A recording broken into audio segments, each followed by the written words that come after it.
पुर्खाले सिर्जेको सम्पत्ति हाम्रो कला र संस्कृति। भक्तपुर नगरपालिकाको प्रस्तुति खोपा साथ भक्तपुर आवाज। पुर्खाले सिर्जेको सम्पत्ति हाम्रो कला र संस्कृति। सोझलापा नमस्कार। भक्तपुर नगरपालिकाद्वारा सञ्चालित रेडियो प्रस्तुति खोपसा भक्तपुर आवाजमा यहाँलाई हार्दिक अभिवादन।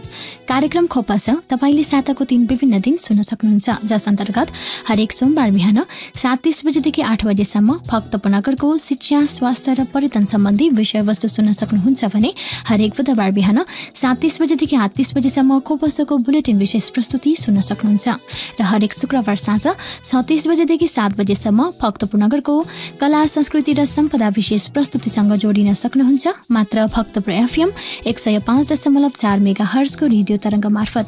साथै देश विदेशका विभिन्न स्थानमा रहनुहुने तपाईँ श्रोताले हामीलाई www.bhaktapurfm.com.np लगइन गरेर वा युट्युब च्यानल खोपसा मार्फत पनि सुनेर साथ दिन सक्नुहुन्छ।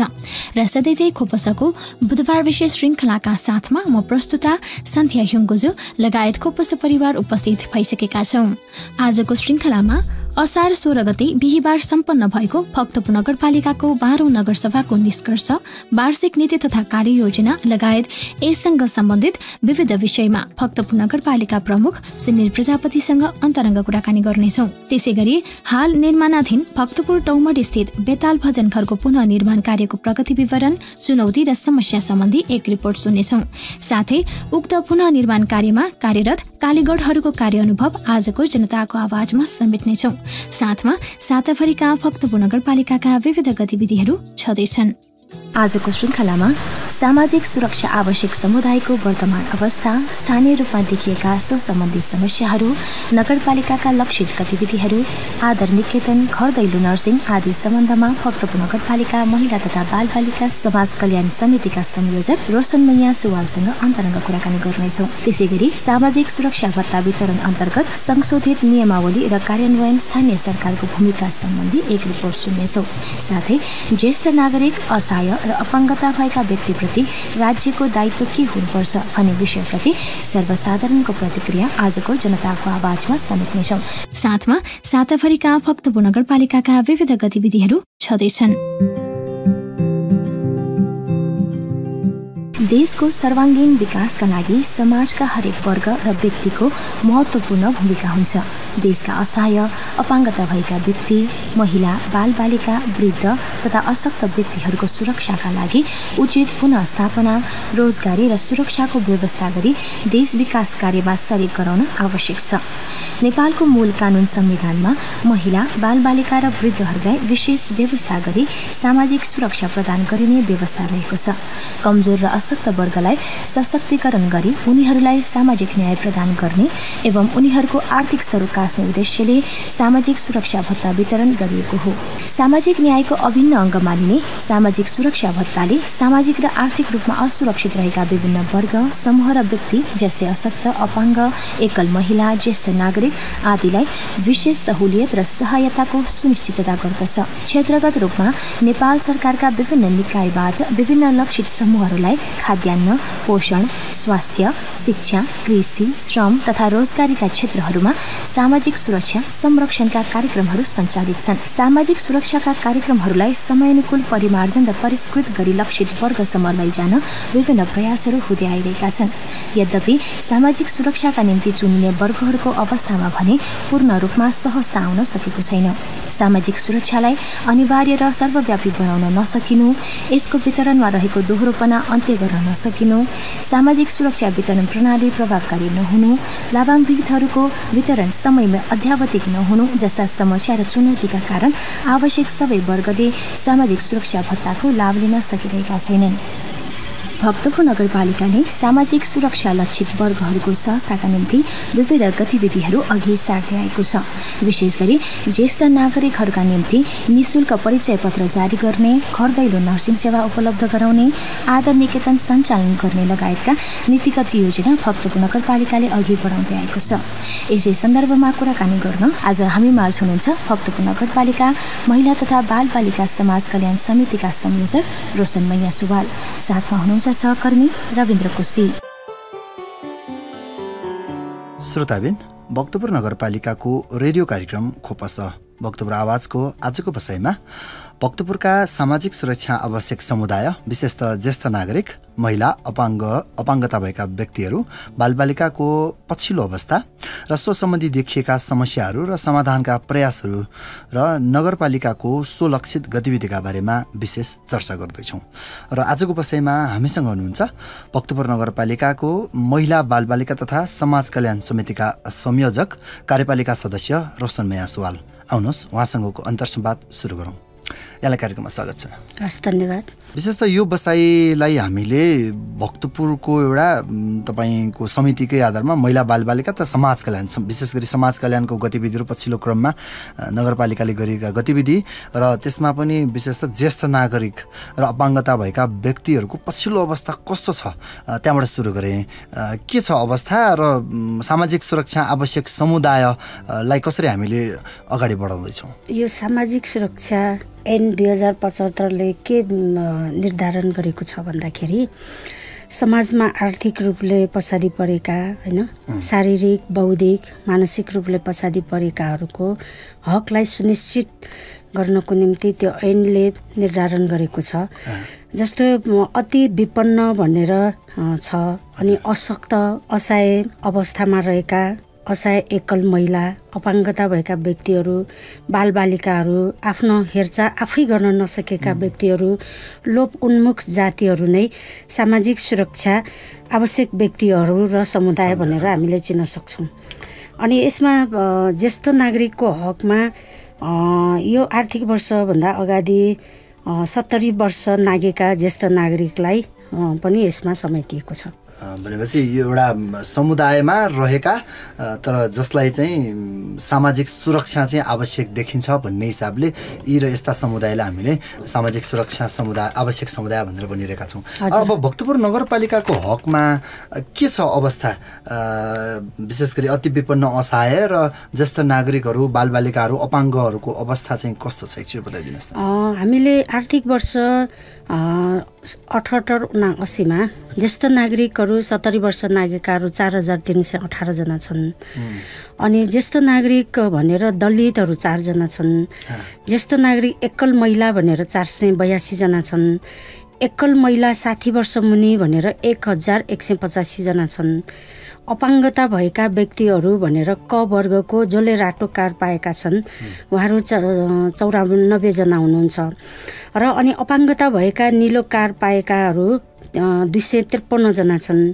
अनि दलित बालबालिका भनेर 2 जना। अनि सामाजिक सुरक्षा भत्ता प्राप्त गर्ने सङ्ख्या जम्मा हाम्रो नगरमा 6838 जना चाहिँ हामीले गएको आर्थिक वर्ष असारसम्म हामीले भत्ता वितरण गरिसकेका छौँ। जस्तै अब यो वडागत रूपमा यी र यस्ता किसिमका विभिन्न तथ्याङ्कहरू विशेष त भक्तपुर नगरपालिका क्षेत्रभित्र सामाजिक सुरक्षा आवश्यक समुदाय भनेर भनिएको ऐनले भनिएका समुदायको लगत त हामीसँग हुने नै भयो। तर यद्यपि यो सामाजिक सुरक्षा भत्ता हरेक वर्ष अब अहिले त्रैमासिक रूपमा दिइएको छ र अब यो यस्ता किसिमका समुदायलाई हामीले एउटा संवेदनशील समुदायको रूपमा पनि वर्गीकरण गरेका छौँ। तर यति हुँदाहुँदै पनि वडामा समस्याहरू आउने गरेको भनेर एकाध रूपमा हामीले सुनिरहेका छौँ र तपाईँहरू विशेष जनप्रतिनिधिको रूपमा रहँदाखेरि पनि यस्ता समस्याहरू आएका देखिन्छन्। कस्तो देखिन्छ अहिलेको प्याटर्न? विशेष गरी कस्ता किसिमका समस्याहरू चाहिँ बढी आएको पाउनुभयो? यो सामाजिक सुरक्षा भत्तामा त अब हामीले एकदमै सहज ढङ्गमा बैंक मार्फत र अनि वडा मार्फत दिइरहे भयो। यसमा खासै समस्या भएन। अनि यहाँभन्दा अगाडि यो अहिले अलिकति ऐनमा पनि के संशोधन भएर आयो भन्दाखेरि जस्तै कुनै किसिमको सरकारी सेवा सुविधा पाइराखेको व्यक्तिहरू हैन अनि नियमित सरकारी सेवा पारिश्रमिक पाइरहेकाहरूलाई पाइँदैन भन्ने कुराहरू आयो। अनि त्यसमा एकल महिला र यो ज्येष्ठ नागरिकहरू केही चाहिँ लिइराखेको अवस्था थियो र अहिले हामीले त्यसलाई काटेपछि अलिकति जनगुनासो आएको छ। खाइपाई आएकोमा काट्यो भनेर ऐनभित्र नपरेकोले त्यसमा काटेको भयो। भनेपछि पेन्सन खाएकोले पनि नपाउने भयो? नपाउने। पेन्सन खाएको र अनि सरकारी सेवा सुविधा कुनै किसिमको मासिक सुविधा लिएको या निर्वाचित व्यक्तिहरूले विभिन्न सरकारी तहमा बसेकाहरूले नपाउने। भनेपछि दोहोरो सुविधा नपाउने भन्ने अर्थबाट त्यो जाने भयो। तर अब यो मैले यहाँनिर यसरी जोड्न खोजेँ कि विशेष त यस्ता समुदायहरू जो संवेदनशील छन्, सामाजिक सुरक्षा भत्ता वितरणको कुरामा भन्दा नि व्यवहारिक ढङ्गबाट ज्येष्ठ नागरिकहरूलाई हेर्ने दृष्टिकोणमा पनि केही समस्याहरू देखियो। अनि अपाङ्गता भएकाहरू पनि तपाईँले भन्नुभयो पूर्ण अपाङ्ग र सामान्य अपाङ्गको कुरा पनि आयो, जो चाहिँ आफूले काम गर्न पनि नसक्ने र परिवारमा डिपेन्डेन्ट हुनुपर्ने अवस्थाका व्यक्तिहरू पनि हामीसँग छन्। भनेपछि तिनीहरूको लागि अहिले जुन भत्ता दिइरहेको चाहिँ त्यतिले नपुग्ने र अब परिवारले नहेर्ने गरेका घटनाहरू पनि आएका छन् कि कस्तो छ अवस्था? वास्तवमा अहिले दिइराखेको सेवा त उहाँहरूलाई पुग्दैनन् होइन। अब महिनाको ज्येष्ठ नागरिकलाई 4,000 र अनि महिलाहरूलाई 3,000 भनेको खासै पुग्दैन र अपाङ्गहरूको निम्ति पनि पुग्दैन, उहाँहरूको औषधि खर्च पनि पुग्दैन।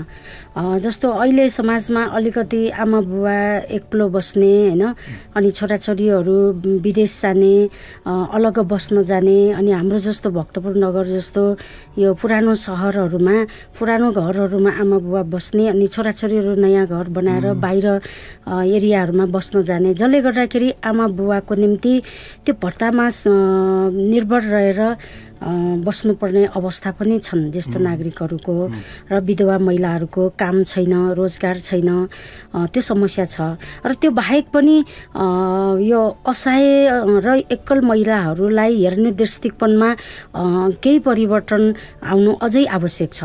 जस्तो उहाँहरूलाई अब आफ्नो श्रीमान नभएपछि सम्पत्तिबाटै विमुख बनाउने र सम्पत्ति नपाउन दिनको निम्ति नै नाता प्रमाणितमा अवरोध खडा गरिदिने, मृत्युदण्डमा अवरोध खडा गरिदिने, यस्ता समाजमा यस्ता केही समस्याहरू केही परिवारबाट भएका छन्। यो गुनासोहरू वडामा आइरहेका छन् र नगरपालिकामा आइरहेका छन्। र अपाङ्ग भएका व्यक्तिहरूको निम्ति पनि अब घरमा एकजना अपाङ्ग भएपछि परिवारका सबै सदस्यहरू काममा जान नसकिने, कुरेर बस्नुपर्ने, लिएर पनि जान नसकिने त्यो अवस्था छ, जसले गर्दाखेरि उहाँहरू आर्थिक रूपले सामाजिक रूपले हरेक दृष्टिकोणले पछाडि परिरहेका छन्। त्यसकारणले उहाँहरूको निम्ति राज्यले छुट्टै एउटा मानवोचित व्यवस्थाको निम्ति शिक्षा, स्वास्थ्य लगायत धेरै कुराहरूमा हेर्नु अझै आवश्यकता छ। भनेपछि यो समस्या चाहिँ हामीले देखिरहेछौँ। र योसँग अब यो समस्या हुन त अहिलेको समस्या त हुँदै होइन, र एउटा हाम्रो संस्कारले पनि केही किसिमका समस्याहरू दिएको हुनसक्छ। र एउटा पुरानो सोच जस्तै विधवा महिलाको कुरा र अपाङ्गताको कुरा तपाईँले जोड्नुभयो, र एउटा हाम्रो भौगोलिक संरचना ज्येष्ठ नागरिकहरू पुरानो घरमा बस्ने, छुट्टिने, त्यसपछि उहाँहरूको स्वास्थ्यको विषयमा विशेष गरी स्वास्थ्यको विषयमा जानकार नहुने गर्दाखेरि असामयिक रूपमा कुनै घटनाहरू हुने, मृत्युसम्म भएका घटनाहरू पनि हामीले सुनिरहेका छौँ। अब यसको लागि नगरपालिका आफैले पनि अब के कस्ता गतिविधिहरू अगाडि लगेका छौँ, लग्नुपर्छ जस्तो लाग्छ, योजना के छ? हामीले ज्येष्ठ नागरिकहरूलाई कोही पनि त्यो विभिन्न व्यक्तिगत घटना दर्तामा नछुटुन् भनेर हामीले उहाँहरूलाई विशेष सुविधाका साथ नै हामीले बन्दोबस्त गरेका छौँ। हरेक वडामा आउने बित्तिकै उहाँहरूको नियमपूर्वक दर्ता गरिदिने र निःशुल्क रूपमै दर्ता गरिदिने भन्ने हाम्रो सोच छ। र अहिले जुन यो परिवर्तित 70 वर्षको सट्टा 68 वर्षको जुन कुरा आइरहेछ नि, त्यो विषयमा पनि अब यो साल यो आर्थिक वर्षदेखि श्रावणदेखि 68 वर्षकोलाई पनि हामीले दर्ता गर्नको निम्ति निःशुल्क रूपमै दर्ता गरिरहेका छौँ। विपन्न र अशक्त, असहाय ज्येष्ठ नागरिक सबैको निम्ति हामीले त्यो निःशुल्क व्यवस्था गरिरहेका छौँ भन्दाखेरि, अनि अर्को चाहिँ हामीले अपाङ्गहरूको निम्ति भनेर हामीले छुट्टै तालिमको व्यवस्था गरिरहेका छौँ र उहाँहरूको निम्ति आफ्नो शारीरिक, मानसिक र बौद्धिक विकासको निम्ति भनेर खेलकुद प्रतियोगिता र खेलकुद कार्यक्रमहरू हामीले गरिरहेका छौँ। अनि असहाय महिला, एकल महिलाहरूको निम्ति भनेर हामीले जनचेतनामूलक कार्यक्रमहरू गरिरहेका छौँ। उहाँहरूलाई समाजमा अन्य नागरिक सरह स्थापित गर्ने, वातावरण सिर्जना गर्ने कामको निम्ति हामी त्यस्तो विभिन्न जनचेतनामूलक कार्यक्रमहरू गर्ने योजनामा गरिरहेका छौँ हामी। हुन त यो बिचमा अब नगरपालिकाले तपाईँले भनेको हुन्छ विभिन्न गतिविधिहरू अगाडि सारिरहेकै भयो। यो बाहेक पनि अब पछिल्लो क्रममा नगरपालिकाले आफ्नो घोषणापत्रमा पनि यो विषय उल्लेख गरेको देखिन्छ, विशेष गरी आधार निकेतनको कुरा, ज्येष्ठ नागरिकहरूको उत्तरार्धको जीवनलाई चाहिँ अलिकति सहज गर्नुपर्छ या सहजीकरणतर्फ लैजानुपर्छ र पुरानो पुस्ताबाट नयाँ पुस्ताले पनि केही सिक्नुपर्छ भन्ने एउटा सोचको आधारमा आदर निकेतनको कुरा आइसकेको अवस्था छ। अहिले के छ आदर निकेतनको कार्य र योजना कसरी अगाडि बढिरहेको छ, अलिकति बताइदिनुहोस् न यो विषय। आदर निकेतनको विषयमा हामीले अहिले सञ्चालनको निम्ति भनेरै भवन बनाइरहेका छौँ र अनि एउटा आदर निकेतन सञ्चालन सम्बन्धी ऐन पनि पास गरिसकेका छौँ। अब भवन बनिसकेपछि नै हामीले एउटा डे केयरको रूपमा 10 बजेदेखि 5 बजेसम्म सञ्चालन गर्ने भनेर एउटा खाका बनाउँदैछौँ र त्यहाँ आदर गर्ने अथवा ज्येष्ठ नागरिकहरू मात्र हुने छैन। त्यहाँ हाम्रा विभिन्न विद्यालयका विद्यार्थी भाइ बहिनीहरू त्यहाँ आफ्ना अजी बाजाहरूलाई भेट्नको निम्ति र उहाँहरूसँग धेरै कुराहरू सेयर गर्नको निम्ति त्यहाँ आउनेछन् र आफ्नो नाति नातिनासँग खेले जस्तै त्यो खेल्ने वातावरणहरू सृजना गर्नेछौँ र त्यहाँ डाक्टर र नर्सहरूको व्यवस्था गर्नेछौँ र खाने चिया नास्ताको व्यवस्था गर्नेछौँ हामीले र उहाँहरूको निम्ति मनोरञ्जनका कुराहरू त्यहाँ गर्नेछौँ, एक्सर्साइजका कुराहरू राख्नेछौँ र यस्ता कुराहरूले गर्दाखेरि आदर गर्नुपर्ने व्यक्तिहरू एउटा आदर निकेतनमा बसेर आफ्नो जीवनयापन सहज ढङ्गमा बढाउनको निम्ति खुसीका साथ जीवन बिताउनको निम्ति उहाँहरूलाई हौसला दिनेछ र प्रेरणा दिनेछ र उहाँहरूबाट पनि समाजको निम्ति केही दिने योगदानहरू अझै बाँकी छ। त्यो नयाँ पुस्तालाई हस्तान्तरण गर्नको निम्ति एउटा वातावरण मैत्री आदर निकेतन त्यहाँ बन्नेछ। एउटा सोच भक्तपुर नगरपालिकाले सुरु गरेको छ र आशा गरौँ यसले थप समाजलाई सकारात्मकतातिर अगाडि लैजानेछ भन्ने आशा गरौँ। र तपाईँले यो जोड्दै गर्दाखेरि विशेष गरी यो नर्सिङको कुरा पनि जोड्नुभयो, चेकअपका हेल्थ चेकअपका कुरा पनि गर्नुभयो। हुन त भक्तपुर नगरपालिकाले विगत समयदेखि नै घर दैलो नर्सिङको कुरा पनि सुरु गरिसकेको अवस्था छ। तर भक्तपुरको परिप्रेक्ष्यमा अहिले प्रभावकारिताको विषय घर दैलो नर्सिङ त छ, तर सबै घर घरमा नपुगेको कुरा र सामान्य चेकअप मात्र भयो र यदि सामान्य चेकअप हुँदै पनि केही एकाध रूपमा त्यस्ता घटनाहरू विशेष गरी ज्येष्ठ नागरिकहरूले असामयिक रूपमा घटनाहरू बेहोर्नु परेका कुराहरू पनि हामीले सुनिरहेका छौँ। अब यसमा घर दैलो नर्सिङको कसरी गर्दो रहेछ घर दैलो नर्सिङ र यसले ज्येष्ठ नागरिक र अपाङ्गता भएकाहरूलाई कसरी सहयोग गर्न सकिन्छ घर दैलो नर्सिङ मार्फत? घर दैलो नर्सिङ सञ्चालन गरेको आज हामी 4 वर्षमा पुगिसकेका छौँ। वास्तवमा यसले धेरै नागरिकहरूको स्वास्थ्य सेवा दिइरहेको छ र विशेष गरी ज्येष्ठ नागरिक बालबालिका अपाङ्ग अशक्तहरूको निम्ति यसले राम्रो सेवा दिइरहेको छ र अब कति सुगरका बिरामी, प्रेसरका बिरामी र विभिन्न खालका बिरामीहरूको निम्ति औषधि टाइममा खान नसक्दा पनि उहाँहरूको रोग बल्झिने त्यो सम्भावनाहरू हुन्छन् र छोराछोरीहरूको त्यो फुर्सद नहुन सक्छ र हाम्रा घर दैलो नर्सिङमा स्वास्थ्य स्वयंसेविका र नर्सले त्यो सेवा दिइरहेको छ र अनि जस्तो अहिले ब्लड तान्नुपर्ने सुगर पेसेन्टको निम्ति र विभिन्न पेसेन्टको निम्ति ब्लड तान्नुपर्ने हुन्छ, त्यसको निम्ति पनि हाम्रा नर्सहरूले त्यो सेवा दिइराखेको छ। त्यो बाहेक पनि अहिले थप सेवा भनेर हामीले बिहान 7 बजेदेखि 9 बजेसम्म घर दैलो जान्छन्, प्रेसर नाप्ने र उहाँहरूलाई स्वास्थ्य सल्लाह दिने र उहाँहरूको विभिन्न जटिल समस्या भयो भने हस्पिटलमा अफर त्यो जानुको निम्ति सुझाव दिने त्यो कामहरू भइरहेको छ भने थप सेवा भनेर अहिले वडामा हरेक वडामा 10वटा वडामा बिहान 10 बजेदेखि 2 बजेसम्म नर्स सेवा त्यहाँ छ र त्यहाँ चाहिँ विभिन्न बिमाबाट प्राप्त गर्ने औषधिहरू त्यहाँ वितरण भइरहेको छ र सुगर तत्कालै सुगरको रिजल्ट आउने सुगर टेस्ट पनि त्यहाँ गरिन्छ। भनेपछि घर दैलो नर्सिङ चाहिँ घर दैलोमा मात्र सीमित छैन, वडा कार्यालयमा तपाईँले भन्नुहुन्छ 10 बजेदेखि 2 बजेको समयमा चाहिँ वडा कार्यालय मार्फत पनि नर्सिङ सेवा चाहिँ लिन सक्ने सुविधा अहिले हामीसँग छ। हजुर। र अब यो कुरा गरिराख्दाखेरि विशेष त भक्तपुर नगरपालिका क्षेत्रभित्र यस्ता किसिमका समस्याहरू छैनन् नै भन्न सकिने अवस्था त पक्कै पनि छैन। अहिले तपाईँले अघि भनिसक्नुभयो छोराछोरीहरू विदेश जाने या भिन्नै बस्ने कारणले गर्दाखेरि पनि ज्येष्ठ नागरिकहरूका विभिन्न समस्याहरू आइरहेको देखिन्छ। अब त्यो सँगसँगै पछिल्लो क्रममा परिचय पत्र बनाउने कुरा अघि पनि तपाईँले भनिसक्नु निःशुल्क रूपमा हामीले परिचय पत्र बनाइरहेकै कुरा पनि भयो, तर यस बिचमा पनि केही भ्रामक समाचारहरू पनि आयो, पैसा लिएर परिचय पत्र बनाउन लगायो या बिचमा कसैले भूमिका खेलिदियो भन्ने पनि भयो। यहाँ हामी कतातिर चुक्यौँ जस्तो लाग्छ यो बिचमा? यो तपाईँले जुन भन्नुभएको कुरा मैले पनि यो वीरेन्द्र मानन्दर नामको एउटा फेसबुक पेजमा मैले अपलोड गरेको 12 गते देखेँ।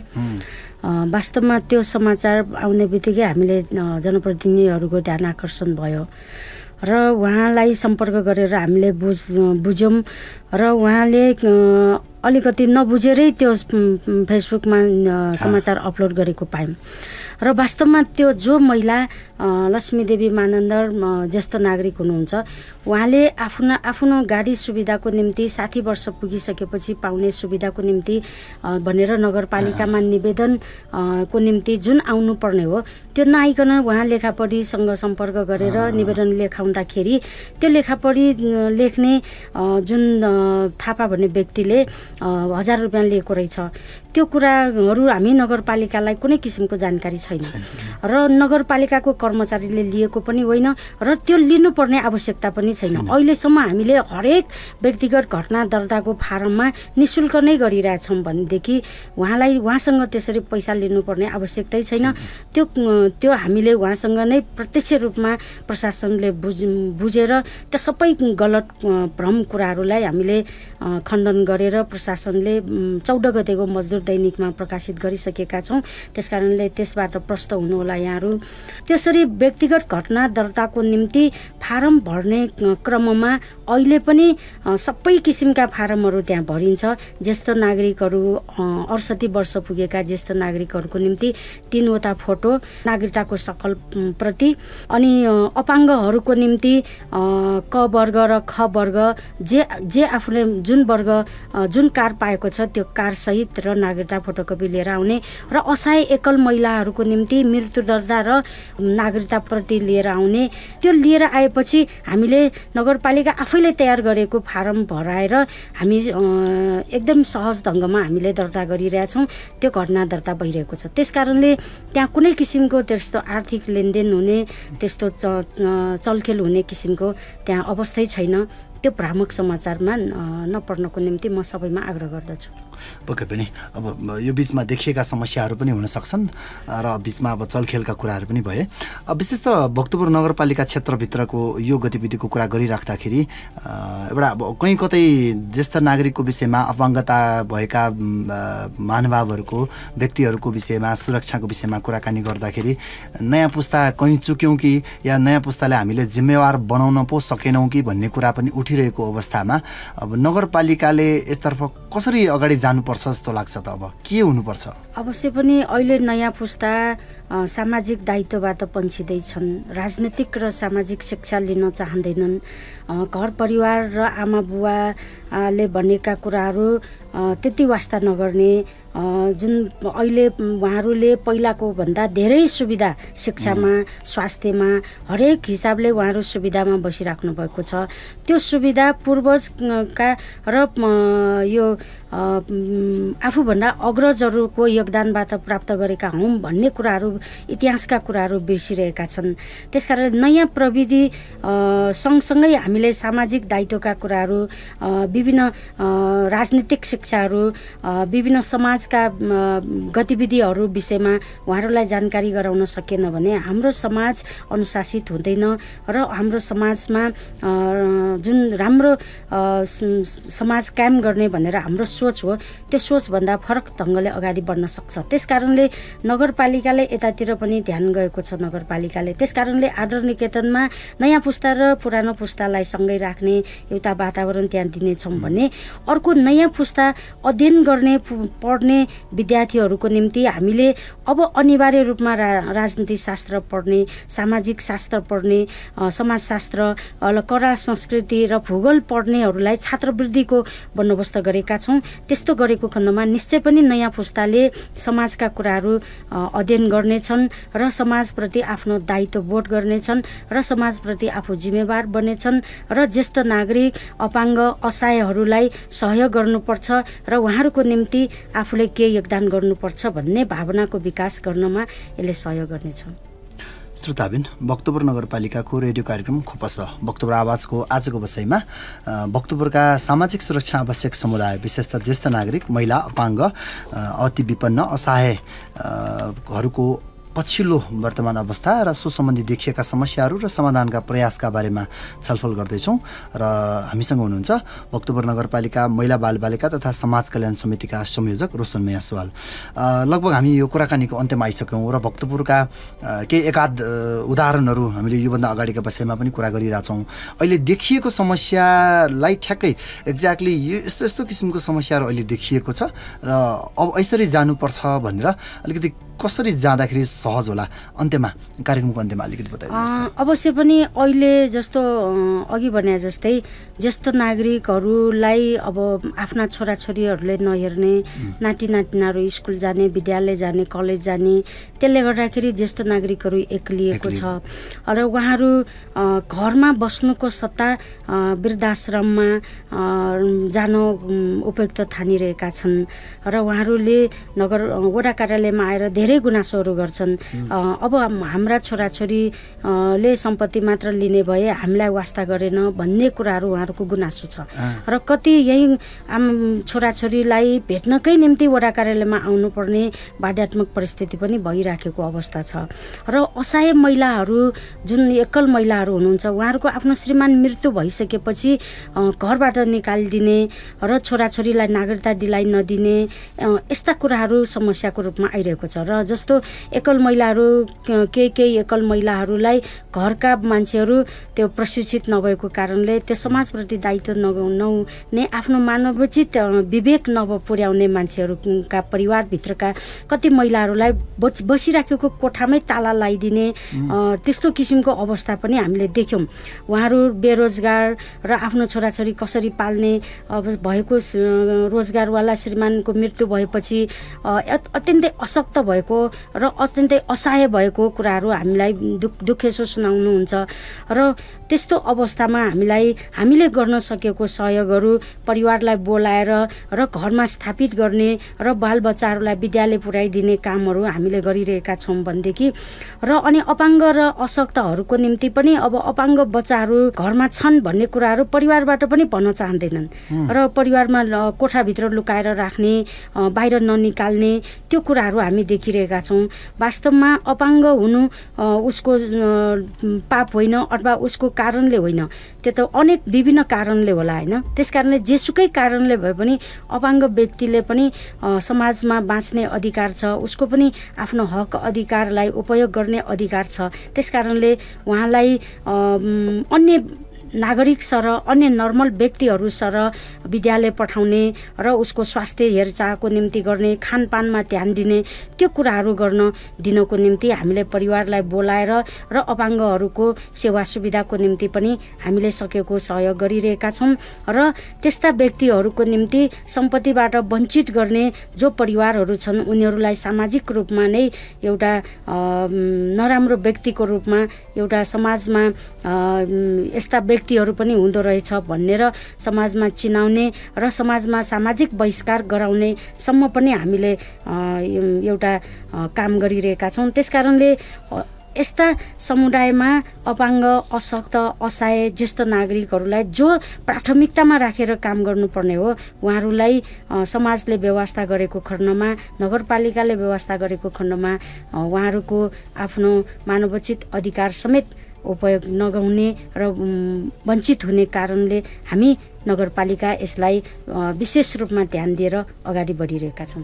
आशा गरौँ आगामी दिनमा यस्ता किसिमका समुदायहरू थप सुरक्षित हुनको लागि नगरपालिका र समुदायको ऐक्यबद्धता रहनेछ र विभिन्न किसिमका जनचेतनामूलक कार्यक्रम सँगसँगै आफ्नो उत्तरदायित्व र जिम्मेवारीलाई महसुस गर्दै अगाडि बढ्न सक्नेछौँ भन्ने आशा गरौँ। र आजको बसाइमा भक्तपुर नगरपालिकाको रेडियो कार्यक्रम खोपस भक्तपुर आवाजको यो विशेष कार्यक्रममा हामीले भक्तपुर नगरपालिका क्षेत्रभित्रका सामाजिक सुरक्षा आवश्यक समुदाय विशेषतः ज्येष्ठ नागरिक, महिला, अपाङ्ग, बालबालिकाहरूको पछिल्लो अवस्थाको विषयमा विशेष चर्चा गऱ्यौँ र यो चर्चाको लागि महिला बालबालिका तथा समाज कल्याण समितिका संयोजक रोशन मैयासवाल तपाईँले विशेष समय दिनुभयो र यो बसाइमा भक्तपुर नगरपालिकाले मार्फत भइरहेका विभिन्न गतिविधि र समाजको उत्तरदायित्व र दायित्वको विषयमा पनि जानकारी गराइदिनु भयो। त्यसको लागि धेरै धेरै धन्यवाद। हस्, धन्यवाद। पुर्खाले सिर्जेको सम्पत्ति हाम्रो कला र संस्कृति। भक्तपुर नगरपालिकाको प्रस्तुति। खोप साथ भक्तपुर आवाज। कार्यक्रममा पुनः स्वागत। तपाईँ सुन्दै हुनुहुन्छ भक्तपुर नगरपालिकाद्वारा सञ्चालित रेडियो प्रस्तुति खोपस भक्तपुर आवाज। साथमा छु म प्रस्तुता सन्ध्या सुङ्गुसु। सामाजिक सुरक्षा त्यस्तो कार्यक्रम हो जसले सर्वसाधारण नागरिकको आर्थिक सुरक्षाको लागि सरकारी कोषको विनियोजन गर्दछ। शारीरिक तथा मानसिक रूपमा अशक्त, गरिब, असहाय, ज्येष्ठ नागरिक, एकल महिलालाई आर्थिक सहायता, स्वास्थ्य र सुरक्षाको माध्यमद्वारा सामाजिक सुरक्षाको प्रत्याभूति गरिन्छ। सामाजिक सुरक्षाका लक्षित लाभग्राहीहरूले यसको पूर्ण रूपमा लाभ उठाउन सकिरहेका छैनन्। सामाजिक सुरक्षाका कार्यक्रमहरू समयानुकूल, परिमार्जित र परिष्कृत हुन आवश्यक देखिन्छ। यसको वितरणमा रहेको दोहोरोपना, सुदृढ र न्यायपूर्ण वितरणको कमी र परिचय पत्र नवीकरण प्रणालीलाई सशक्त रूपमा कार्यान्वयन गर्न नसक्नाले सामाजिक सुरक्षा वितरणमा विभिन्न समस्या तथा चुनौतीहरू रहँदै आएका छन्।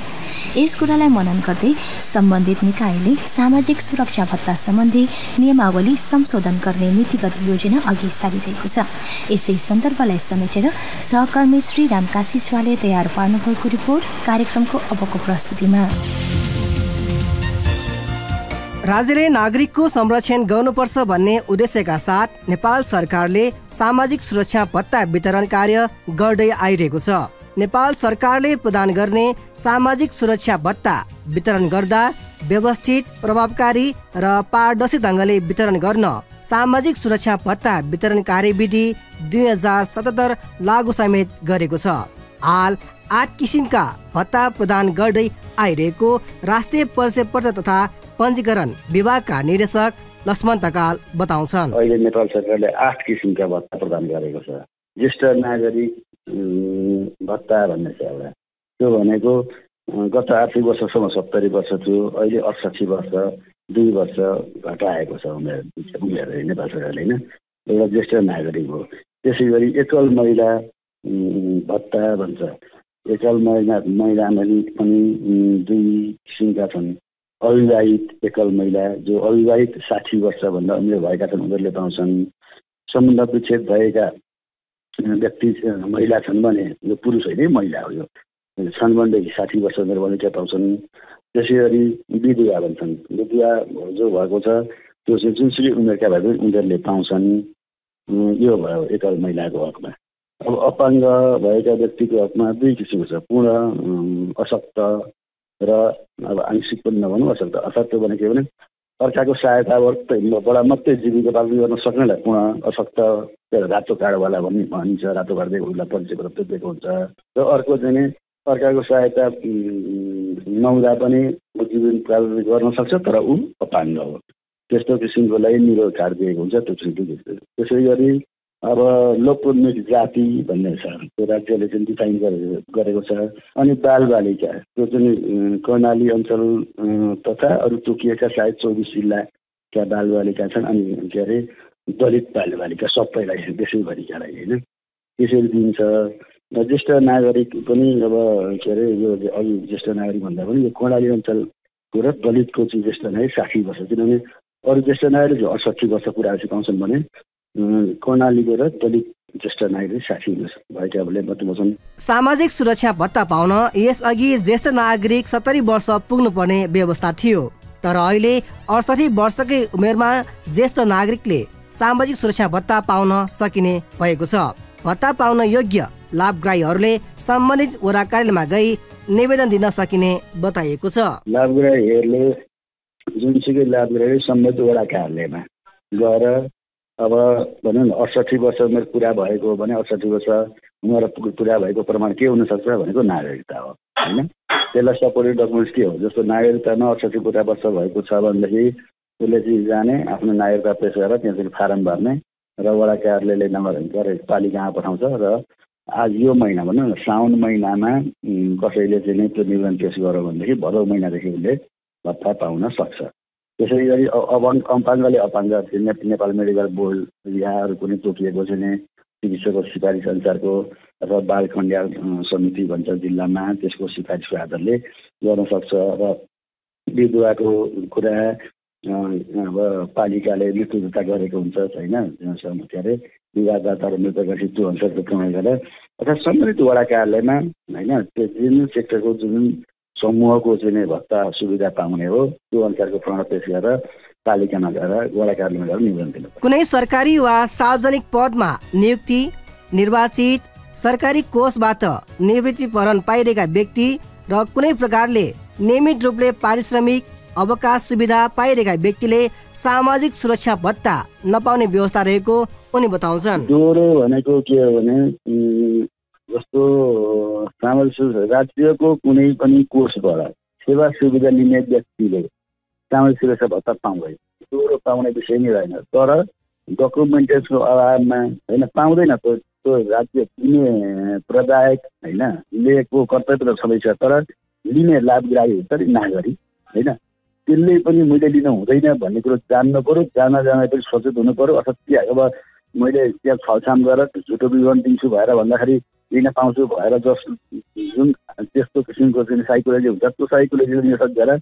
नागरिकको पनि त राज्यप्रतिको दायित्व छ नि त, कर्तव्य छ है।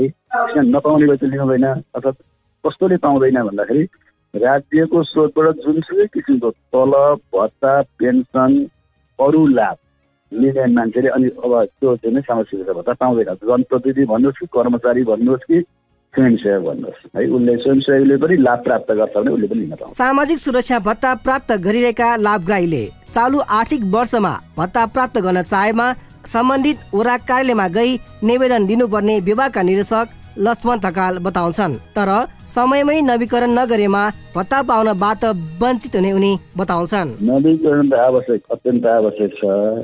हामीले वर्षमा एकचोटि नवीकरण गर्नुपर्छ भन्ने हाम्रो कानुनी व्यवस्था छ। त्यो भनेको प्रथम चौवार्षिक भनेको आर्थिक वर्ष श्रावण सुरु हुन्छ।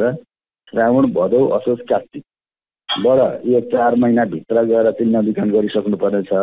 किन नवीकरण गर्नुपर्छ भनेदेखि मान्छेको मृत्यु हुन्छ। मृत्यु भएको मान्छेको त आफू त मृत्यु हुन्छ, तर छोराले अर्को कसैले नातेदारले गएर चाहिँ त्यो मृत्यु दर्ता गर्नु पर्यो। पहिला पालिका वडामा गएर मृत्यु दर्ता गरेपछि उसको लकटा हुन्छ। त्यस कारण हो यो कारणले अब जस्तो त्यसरी मृत्यु दर्ता नगरिकन बस्यो भने त फेरि नवीकरण नगरे त फेरि लाभेर खातामा पैसा जाला नि त। त्यस कारण त्यसरी गरे भने पनि के अरे यो नवीकरण गर्न गएन भने उसले प्राप्त गर्दैन। त्यस कारण अझ चाहिँ पेन्सनवालाहरूको त 6 महिनामा एकचोटि जानुपर्ने भन्ने छ, तर यो सामाजिक सुरक्षा भत्ता पनि वर्षमा एकचोटि छ र यसरी 4 महिनाभित्र गएर नवीकरण गर्नुपर्छ। तर अहिले के भने पहिला चौमासिक सामाजिक सुरक्षा भत्ता निकासा हुन्थ्यो, 4 महिनाको एकपटक हुन्थ्यो, अहिले 3 महिनाको एकपटक हुन्छ। अब चाहिँ साउन, भदौ, असोज हुन्छ। त्यस कारण अब यो असोजको पहिलो चौमासिक निकासा दिइसक्नु पर्ने भएको हुनाले त्यो कार्तिकलाई नवीकरण गर्ने कुरालाई चाहिँ निर्देशन गरेर यो 3 महिनाभित्रै साउन, भदौ, असोजभित्रै 3 वर्ष नवीकरण गर्न आउनलाई चाहिँ गाउँपालिकाले, नगरपालिका, स्थानीय तहले चाहिँ सूचना गर्ने होइन। त्यसरी चाहिँ अर्थात् पाउनेले पनि समयमा पाउन् है। अब किनभने कार्तिकमा भयो भने त फेरि ढिलो पनि भयो नि त, नपाउने अवस्था पनि होला। त्यस कारण त्यो त्रैमासिकभित्रै आउन् भन्ने हामीले चाहिँ त्यसरी चाहिँ सञ्चार माध्यममा पनि हामीले स्थानीय पालिकाहरूलाई पनि पत्रचार गरेका छौँ। सामाजिक सुरक्षा भत्ता वितरणमा देशैभर अनियमितता भइरहेको सञ्चार माध्यममा समाचारहरू प्रकाशित हुने गरिएको छ। यसमा भएका विभिन्न व्यतिथि तथा समस्या समाधान चाहिँ कसरी गर्न सकिन्छ त? स्थानीय तहले भन्दा पनि अहिले नेपाल सरकारले के गर्छ, राष्ट्रिय परिचय पञ्जीकरण विभागले यो गत 3-4 वर्ष भयो हामीले चाहिँ यो ब्याङ्क खाता प्रणाली, ब्याङ्किङ प्रणालीबाट मात्रै सामाजिक सुरक्षा भत्ता प्रदान गरिने भन्ने व्यवस्था गरेका छौँ। त्यस कारण अहिले चाहिँ पालिकाले, वडाले गाउँ गाउँमा घर घरमा लगेर सामाजिक सुरक्षा भत्ता बाँड्न पाउँदैनन्। त्यस्तो व्यवस्था छैन अहिले। अब केही निश्चित अब यो गत वर्षदेखि नै प्रयोग हुनुपर्ने हो। केही निश्चित सायदै देशभरिमा एउटा पालिकामा हो अहिलेसम्म ब्याङ्कमा चाहिँ नै ऊ नभएको, ब्याङ्क नपुगेको, त्यो पालिकामा नपुगेको त्यस्ता उसमा अब त्यो पनि हामीले चाहिँ विशेष व्यवस्था गरेर गएका छौँ। तर अहिले ब्याङ्क खाताबाट चाहिँ सामाजिक सुरक्षा भत्ता वितरण हुने हुनाले पहिला जसरी क्यासमा लगेर बाँड्दाखेरि दुरुपयोग हुन्थ्यो त्यो कुरा एकदमै निरुत्साह भएर चाहिँ सामाजिक सुरक्षाको यो हामीले बाँड्ने रकमको कुल भोलुममा पनि केही पर्सेन्ट घटेको छ भनेको त्यो चाहिँ सदुपयोग भएको छ भनेको त्यस्तो दुरुसान गर्ने होइन दुरुपयोग गर्ने त्यो प्रविधि चाहिँ अटोमेटिक ब्याङ्किङ प्रणालीले गइसकेको छ अटोमेटिक कन्ट्रोल भएको छ। सामाजिक सुरक्षा भत्ता वितरणमा स्थानीय तहको बैंक र सम्मानित वडा कार्यालय जिम्मेवार रहने भएकोले यी दुई बीच समन्वय गरी कसरी अगाडि बढ्न सकिन्छ त? ब्याङ्क र वडाको सम्बन्ध भन्दा पनि वडाले पालिकामा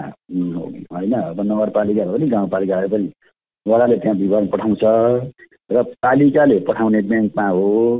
अब ब्याङ्क के अरे पालिकाले चाहिँ त्यो चाहिँ यो व्यक्तिको रकम यति हो यति के अरे पठाइदिनु भएर आदेश नदिन्छ न ब्याङ्कले पठाउँदैन भनिसकेपछि वडाले पालिकामा चाहिँ त्यो आफ्ना चाहिँ लगत राखेर चाहिँ यो भनेर बुझाउने पालिकाले चाहिँ ब्याङ्कमा पठाउने भनिसकेपछि यो त अब भन्नु न अब सेवाग्राही र ब्याङ्कको के सम्बन्ध हुन्छ अथवा यो भुक्तानी गर्दै भनेर आदेश दिने व्यक्ति तपाईँले चेक काट् तपाईँको आफ्नो खाताको चेक काट्दाखेरि होइन जसरी चेकबुक दिएर चाहिँ चेक काटेर चाहिँ आदेश दिनुहुन्छ नि ब्याङ्कलाई त्यसरी आदेश त्यसरी भुक्तानी आदेश दिने हो पालिकाले।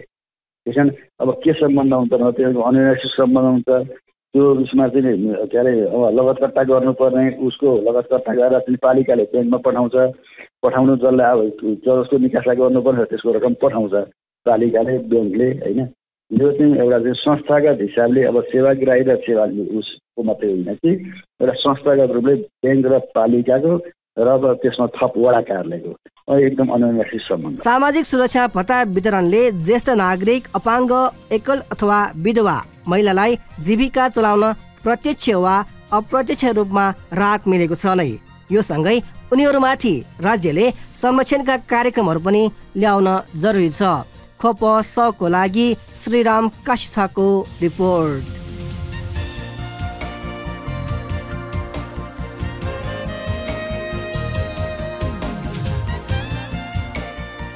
सामाजिक सुरक्षाभित्र बालबालिका महिला ज्येष्ठ नागरिक अशक्त अपाङ्गता भएका व्यक्ति सबैको मानव अधिकार जोडिएको हुन्छ। तसर्थ सामाजिक सुरक्षा भनेको मानव अधिकार र व्यक्तिगत स्वतन्त्रता उल्लङ्घन नगरी राष्ट्रले आफ्ना जनतालाई सुरक्षा दिने प्रणाली हो। सामाजिक सुरक्षा भत्ताले सामाजिक र आर्थिक रूपमा असुरक्षित वर्गलाई विशेष सहुलियत र सहायता प्रदान गर्दछ। यसै सन्दर्भमा ज्येष्ठ नागरिक असहाय र अपाङ्गता भएका व्यक्तिप्रति राज्यको दायित्व के हुनुपर्छ त भन्ने विषयप्रति सर्वसाधारणको प्रतिक्रिया सुनौ आजको जनताको आवाजमा।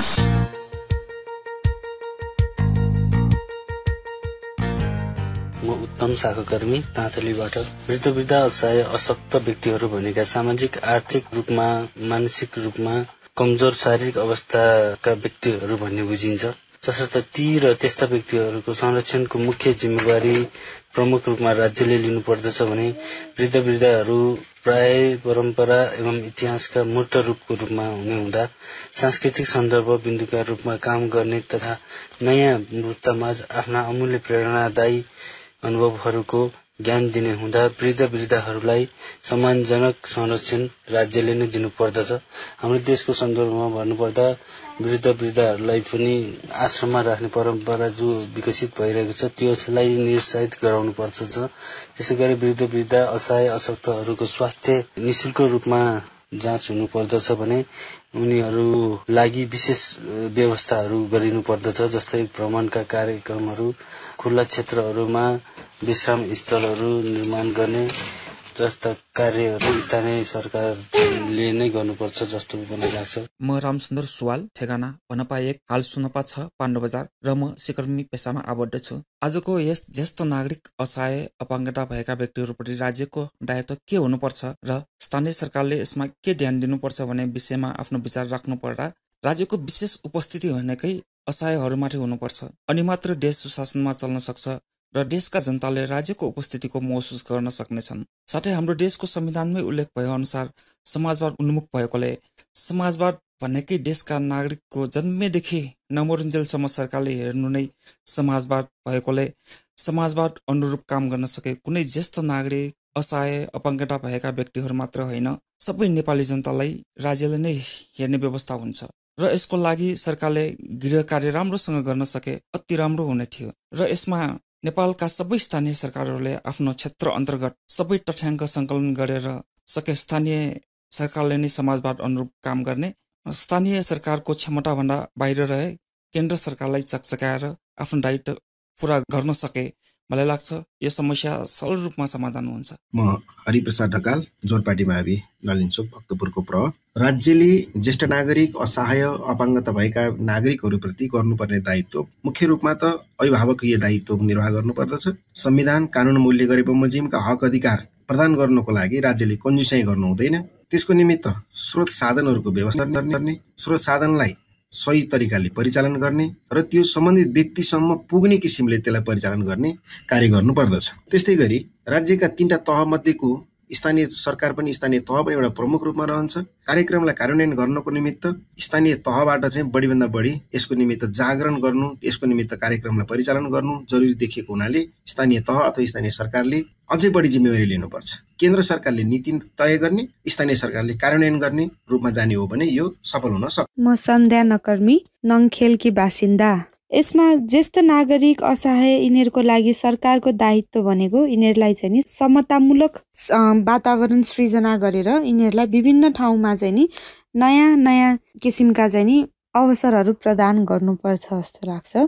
र साँच्चीकै जो पीडित छन्, जो असहाय छन्, जो अपाङ्ग सहुलियतको पहुँचमा छैनन्, त्यस्ता व्यक्तिहरूको खोजी गरी त्यस्ता व्यक्तिहरूलाई जुन राज्यले दिएको जुन सुविधाहरू छ त्यो सुविधामा चाहिँ नि पहुँच बनाउनको लागि सरकारले ध्यान दिनुपर्छ भन्ने जस्तो लाग्छ।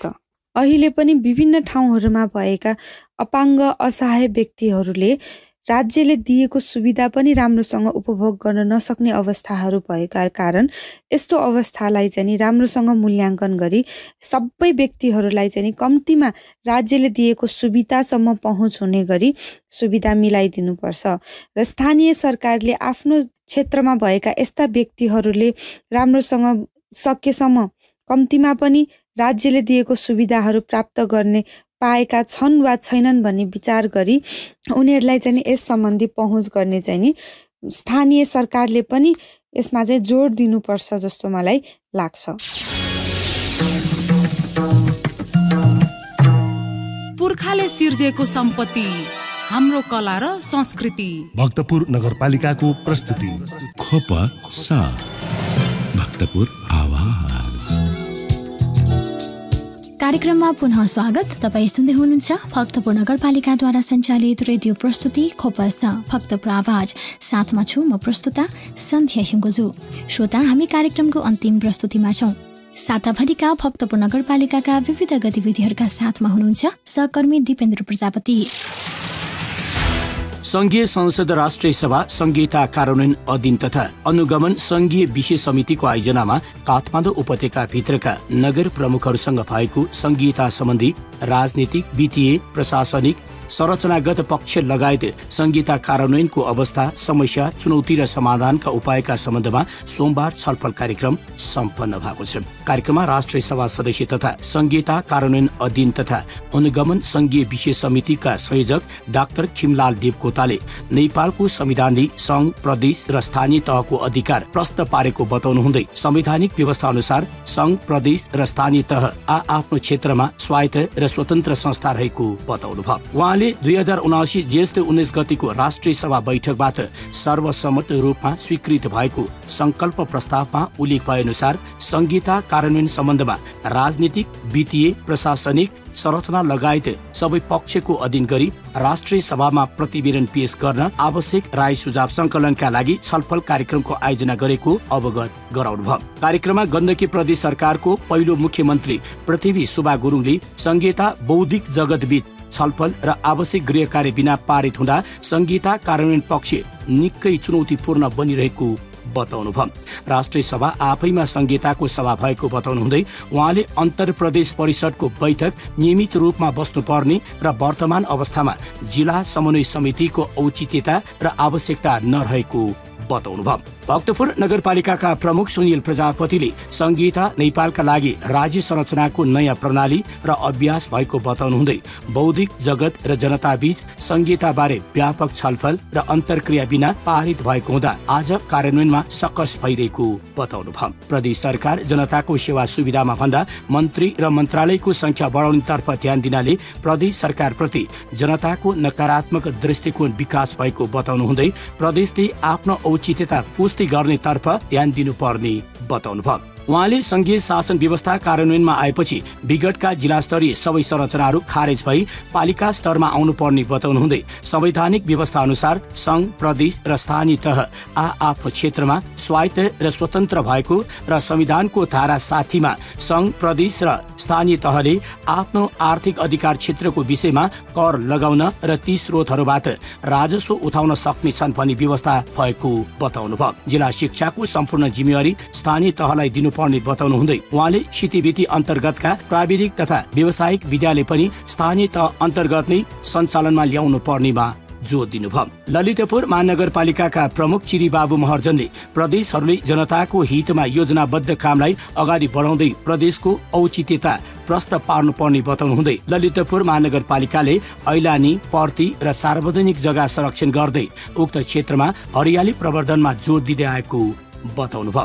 उहाँले सार्वजनिक खरिद ऐन 2063 मै संशोधनको आवश्यकता रहेको बताउनुहुँदै विकसित देशहरूबाट सिकेर नेपालमा संघीयताको सफल कार्यान्वयनतर्फ जोड दिनुपर्ने बताउनुभयो। त्यस्तै काठमाडौँ महानगरपालिकाका उपप्रमुख सुनिता डङ्गोले नेपालमा संहिता सफल रूपमा कार्यान्वयन हुन समय लाग्ने बताउनुहुँदै प्रदेशले समयमै आवश्यक कानुनहरू निर्माण नगर्दा धेरै स्थानीय तहहरूलाई काम गर्न असहज महसुस गरेको बताउनुभयो। कार्यक्रममा शङ्खरापुर नगरपालिकाका उपप्रमुख सुवर्ण श्रेष्ठ, ललितपुर महानगरपालिकाका उपप्रमुख मञ्जली साके, बुढानीलकण्ठ नगरपालिकाका प्रमुख मिठाराम अधिकारी, सूर्यविनायक नगरपालिकाका प्रमुख जीवन खत्री र शङ्खरापुर नगरपालिकाका उपप्रमुख सविता श्रेष्ठले पनि आफ्नो धारणा व्यक्त गर्नुभएको थियो।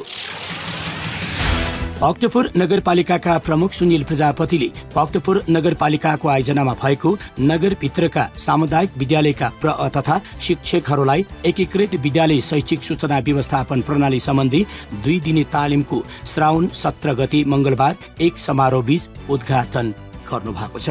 कार्यक्रममा प्रमुख प्रजापतिले भक्तपुर नगरपालिकाले अधीन अनुसन्धानलाई जोड दिँदै आएको बताउनुहुँदै आफूले लिएको तालिमको सही सदुपयोग गर्नेतर्फ शिक्षकहरूको ध्यानाकृष्ट गर्नुभयो। शैक्षिक योग्यता हासिलसँगै शिक्षकहरूले आफूलाई समयअनुसार परिष्कृत बनाउन शिक्षण सिप र तालिमहरू लिनुपर्ने आवश्यकता उन्याउनुहुँदै प्रमुख प्रजापतिले शिक्षकहरूले आफूलाई समयअनुसार तयार गर्न नसके आफ्नो कार्यक्षेत्रबाट विस्थापित हुनुपर्ने अवस्था आउन सक्नेतर्फ सजग गराउनुभयो।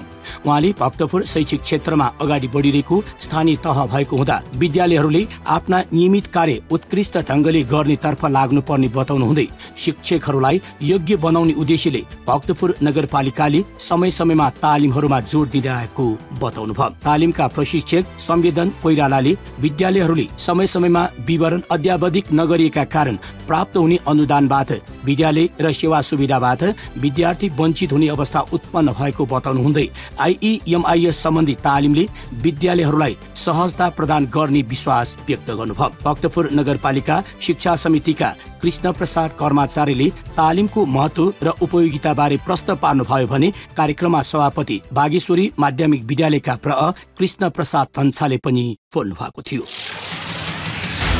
भक्तपुर नगरपालिकाको आयोजनामा भक्तपुरको प्रसिद्ध गाई जात्रा सापारू पर्वको तयारी स्वरूप श्रावण 16 गते सोमबार लेखक, कवि र कलाकारहरूको भेला सम्पन्न भएको छ। भेलामा बोल्नुहुँदै नगर प्रमुख प्रजापतिले सांस्कृतिक प्रदर्शनी मार्फत कलाकारहरूले भ्रष्टाचारको विरोध गर्न आफ्नो कलाकारिताको प्रयोग गर्नुपर्नेमा जोड दिनुभयो। जनतालाई राजनीतिक र समसामयिक विषयमा सचेत पार्ने माध्यमको रूपमा ऐतिहासिक कालदेखि सदुपयोग भइरहेको स्मरण गर्दै सम्पूर्ण कवि, कलाकार र लेखकहरूलाई यस वर्षको गाई जात्रा पर्वमा समसामयिक विसङ्गति लगायतका विषयहरूमा नाटक, कविता र कलाकारिता प्रस्तुत गरी जनतालाई सचेत पार्न आग्रह गर्नुभयो। गाई जात्रा पर्वलाई जनचेतना फैलाउने अभियानको रूपमा सञ्चालन गर्नुपर्नेमा जोड दिनुहुँदै प्रमुख प्रजापतिले भक्तपुर नगरपालिकाको काममा रचनात्मक सल्लाह सुझाव दिई अझ अझ उत्कृष्ट बनाउन सबैले साथ सहयोग गर्नुपर्ने बताउनुभयो।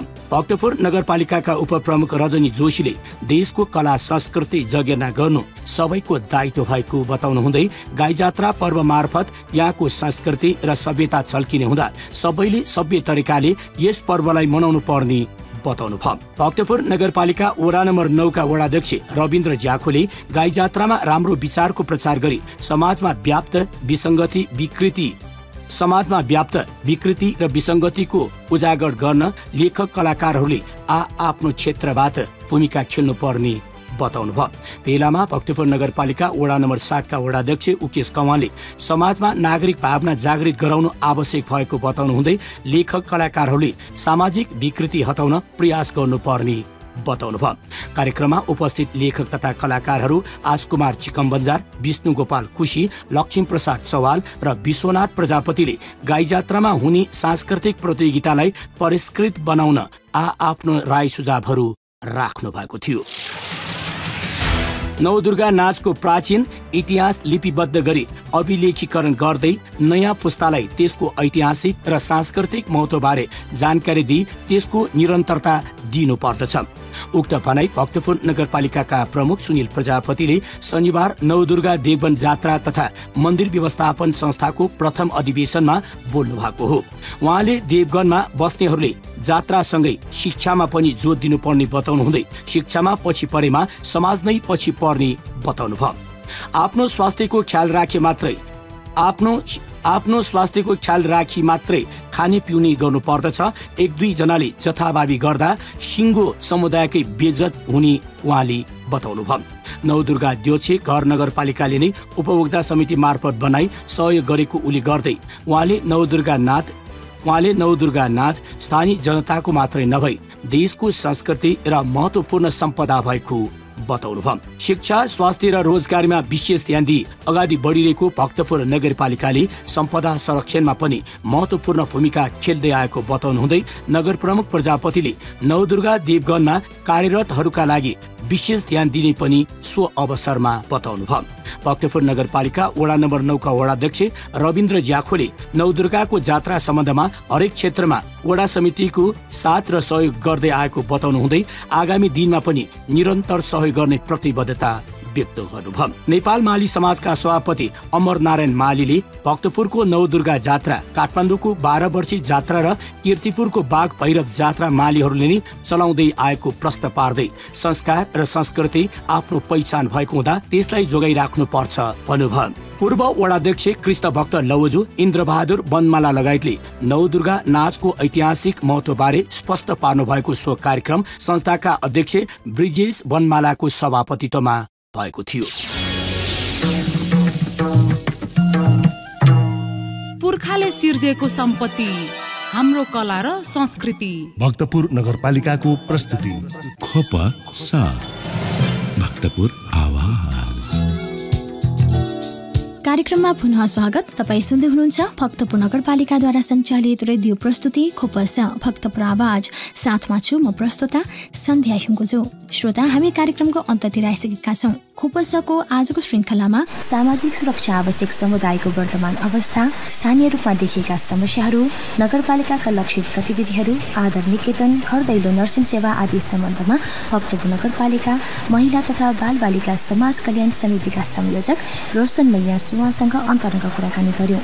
त्यसै गरी सामाजिक सुरक्षा भत्ता वितरण अन्तर्गत संशोधित नियमावली र कार्यान्वयन, स्थानीय सरकारको भूमिका सम्बन्धी एक रिपोर्ट सुन्यौं। साथै ज्येष्ठ नागरिक, असहाय र अपाङ्गता भएका व्यक्तिप्रति राज्यको दायित्व के हुनुपर्छ त भन्ने विषयप्रति सर्वसाधारणको प्रतिक्रिया आजको जनताको आवाजमा समेट्यौं। साथमा साताभरिका भक्तपुर नगरपालिकाका विविध गतिविधिहरू पनि सुनिहाल्यौं। तपाईलाई आजको कार्यक्रम कस्तो लाग्यो? आफ्नो सल्लाह सुझाव र प्रतिक्रिया अवश्य पठाउनुहोला। प्रतिक्रिया पठाउने ठेगाना कार्यक्रम खोपस भक्तपुर आवाज, भक्तपुर नगरपालिका। तपाईले आफ्नो प्रतिक्रिया फेसबुक पेज भक्तपुर नगरपालिका वा भक्तपुर म्युनिसिपालिटी मार्फत पनि पठाउन सक्नुहुन्छ। साथै भक्तपुर नगरपालिकासँग सम्बन्धित सम्पूर्ण सूचना वा जानकारी नगरपालिकाको वेबसाइट bhaktapur.mun.gov.np मा पनि हेर्न सक्नुहुन्छ र थप जानकारीका लागि नगरपालिकाका प्रकाशनहरू खोपपौ र भक्तपुर मासिक पनि पढ्न सक्नुहुन्छ। कार्यक्रम अवधिभर सुनेर साथ दिनुहुने तपाईँ श्रोतालाई हार्दिक धन्यवाद। कार्यक्रम तयार पार्न सहयोग गर्नुहुने सहकर्मीहरू रविन्द्र कुसी, श्रीराम काशीस्वा, सरिता दुवाललाई विशेष आभार। कार्यक्रमका लागि आवश्यक सल्लाह र सुझाव प्रदान गर्नुहुने रविन्द्र ज्याको र दिपेन्द्र प्रजापतिलाई हार्दिक धन्यवाद र प्राविधिक सहयोगका लागि राजेश हाडा र रवि हाडालाई विशेष आभार। शुक्रबार साँझ 36 बजेदेखि 7 बजेसम्म खोपसाको कला संस्कृति र सम्पदा विशेष प्रस्तुतिका साथ म उपस्थित हुने नै छौँ। तबसम्मका लागि म प्रस्तुता सन्ध्या हिङ्गुजु लगायत खोपसा परिवारलाई बिदा दिनुहोस्। तपाईँको समय शुभ बितोस्। नमस्कार।